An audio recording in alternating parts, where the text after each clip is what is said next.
So California, it's my understanding, you'll correct me if I'm wrong, Robert, they adopted a Wayfair legislation, South Dakota legislation, $100,000 or 200 transactions.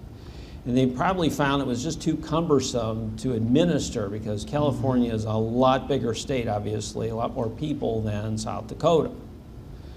So they changed the legislation to $500,000 a year in sales. Nonetheless, as Shelley's pointing out, they're being very aggressive even pre-Wayfair. They announced after the Wayfair decision, well, that's okay, we have this new legislation and all that, but we're going to go back on the basis of inventory for the Amazon sellers, because Amazon has big facilities out in California, and if you store your inventory out there, you may not even know you have inventory out in California. That's close enough for physical nexus under the prior constitutional standard, and so we're going after that as well.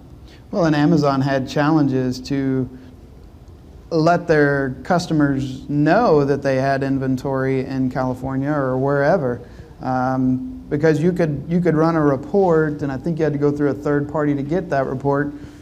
You had to run a report to find out where is my inventory, and they could tell you where your inventory was as of the date you requested it, but your inventory moves around all the time. You don't know where it was yesterday. You don't know where it's going to be tomorrow. Yeah, that's exactly right, because your inventory is always in transit, and Amazon has the right, as does Wayfair. It's not, so you keep talking about Amazon and the Amazon rules. This applies to all marketplace sellers. So Walmart's a little different. You could be in the Walmart marketplace, and they move all of the product around as well, but they work a little differently. But Jet, which is owned by Walmart, works this way. Alibaba is eventually going to get into the United States, and it works this way. Wayfair has a similar structure. So all of these companies are moving your inventory around based on their predictive needs, not necessarily based on where you ask to have your inventory. So you don't necessarily know where it is. Just a side note on California, so one of the wonderful things California did for us is they actually came forward and made an announcement. They're only going to go back to 2015. Because originally they were going back to the very first Amazon warehouse, which I believe was 2013 in California. And so they were, as a courtesy, they're only going back so to 2015. Yeah. And I don't know if you, you may not read this stuff the way I do, but there's a guy in Philadelphia who sells clothing and other sundry accessories, women's accessories, and he received, this was in the paper about 2 weeks ago, he received a notice from California demanding $1.6 million for back sales tax due. That was their estimate of what he owed. And his response was almost basically impossible. One, he hasn't been in business that long, and he certainly didn't sell enough in California to owe $1.6 million. And so he says he's going to go through and fight this, and I'm just getting this out of a newspaper article. But even if he's right, he now has an added cost of proving it. Mm-hmm. And so you can imagine what the disruption is to an online seller. In my case, a lot of my clients are based overseas. They looked at it and said, we don't have to do this. Well, how are they going to get us? But there's a reality that California's staffed up. They're prepared to go after people, and their numbers are all based on what they got out of these marketplace seller and facilitators, and then they're extrapolating. Yeah. They weren't quite staffed up for $100,000, right. And then they, like you said, they increased it in April of last year, or I guess it was about late February, early March, where they increased their threshold to $500,000.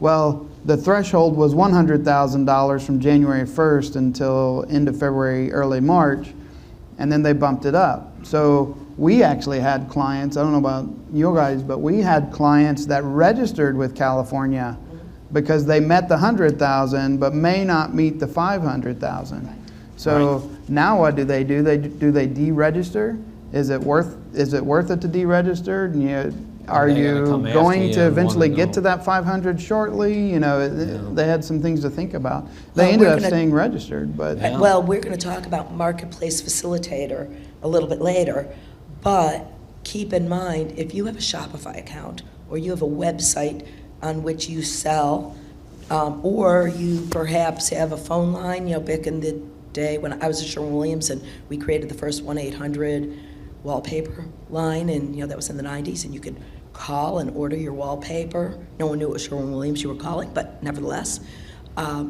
we had all those kinds of facilitations in place. And if you're selling through Amazon and you trigger because of Amazon, as far as those other sales go, they're triggered. So if you think you're okay just registered, and California's issued regulations on this, by the way, so there's a book.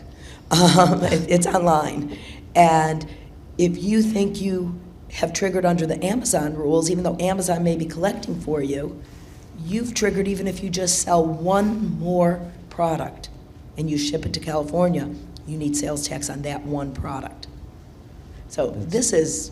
It's very administratively, if you can't tell, this is It's a huge burden. huge challenge, even if you want to be compliant.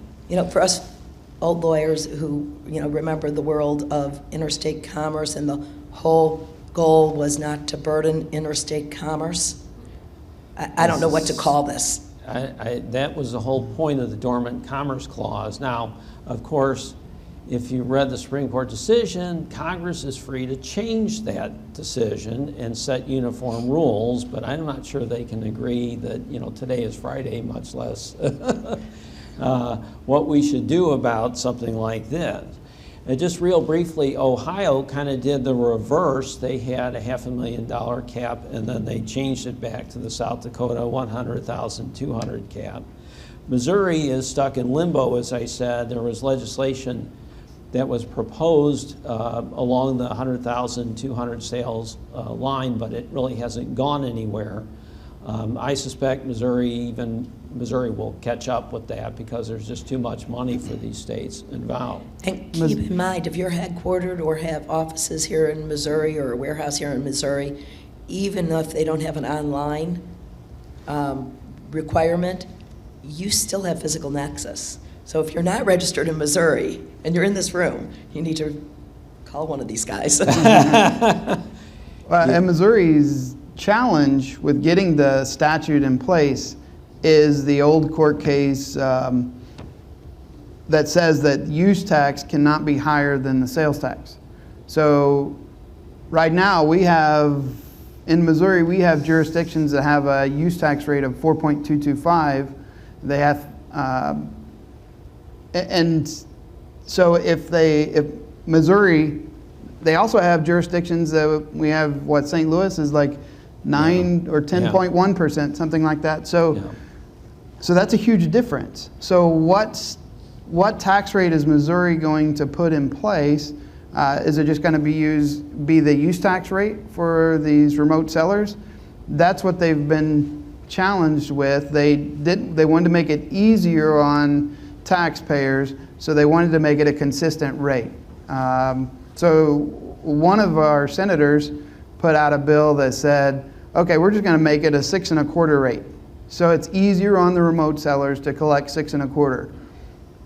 What he didn't, well, he addressed it, but the way he handled the higher use tax rate, because you're going to have jurisdictions with the sales tax rate that's 4.225. Well, now you have a 6.25 use tax rate, which is higher, which is unconstitutional in Missouri. So the way he tried to handle that was, well, if you're in that 4.225 jurisdiction or something lower than 6 1/4, then you can file a refund for the difference. So basically, he took the burden off the remote sellers and put the burden on the Missouri purchaser to get their refund back. Well, Think that's about ridiculous. That as a practical matter, Yeah, that's impractical. It's ridiculous to expect a purchaser to even know that they can do that, much less go through the process of filing the refund. Right. That bill was not selected as the bill to push forward, but it was just those were the kinds of things they were thinking about, and that's why it's taken so long. There is one in process, it's just not, it's not passed yet. But I would expect that they're going to figure something out, because even if you're taxing at the lowest rate at that 4.2, that's something. It's better than nothing. And I think that maybe they work out the state constitutional challenges. They're going to work those things out eventually. But right now, I suspect that the goal will be, that, you know, half a loaf is better than none. Let's get something in the pipeline, because all these other states are doing it. Illinois adopted South Dakota type legislation. $100,000 of sales or 200 transactions. And what's amazing about that number, 200 transactions, and didn't South Dakota get rid of that limitation? I think South Dakota got rid of the 200 transactions because it's just too impractical. Because if all you're selling are items that are worth $25 or something like that, it's just not practical to sell into the state. In terms of cost. I know they were considering it. A number of states have gotten rid of it. They've just decided if you think about it, a lot of these remote sellers, they may sell something for $10. You know, at 200 transactions, that's $2,000. Right. So, you know, it's a big difference between that and 100,000. So a lot of them are getting rid of the transactional piece of it, but it's still out there. It's still out there.